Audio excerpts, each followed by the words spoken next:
CM ಒಂದು ಹೇಳಿಕೆಯನ್ನ ಕೊಟ್ಟಿದ್ರು. ರಾಜಕೀಯ ಯಾರಿಗೂ ಶಾಶ್ವತವಲ್ಲ ಅನ್ನುವಂತಹ ವಿಚಾರಕ್ಕೆ ಸಂಬಂಧಪಟ್ಟಂತೆ ಬೆಂಗಳೂರಿನಲ್ಲಿ ಸಚಿವ ಎಂಬಿ ಪಾಟೀಲ್ ಪ್ರತಿಕ್ರಿಯೆಯನ್ನ ಕೊಟ್ಟಿದ್ದಾರೆ.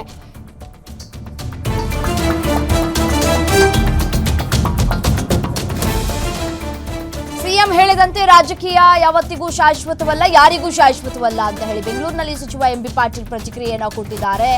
ಸಿಎಂ ಹೇಳಿರೋದು ಸತ್ಯ, ನಾನು ಅದನ್ನೇ ಹೇಳ್ತೇನೆ ಅನ್ನುವಂತಹ ಮಾತುಗಳನ್ನು ಆಡಿದ್ದಾರೆ. ಮನುಷ್ಯನೇ ಶಾಶ್ವತ ಇಲ್ಲ ಅಂದಾಗ ಇನ್ನು ರಾಜಕೀಯ ಯಾವ ಲೆಕ್ಕ, ಅದು ಕೂಡ ಶಾಶ್ವತ ಇಲ್ಲ ಅನ್ನುವಂತಹ ಮಾತುಗಳನ್ನು ಆಡಿದ್ದಾರೆ.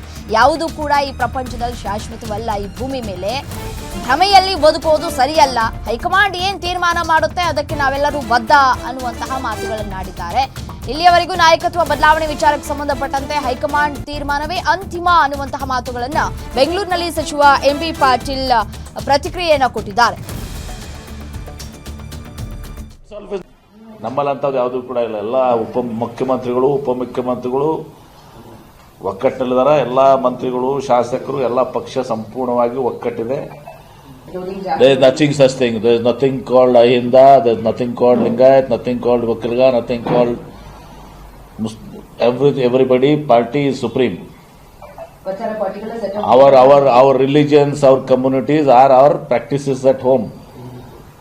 Some supporters of Shivakumar will slogan. MB Patil will slogan. The Parameshwar follows will slogan. Satish Jarkiwala this one will give a slogan. CM says follow some give a slogan. What is it?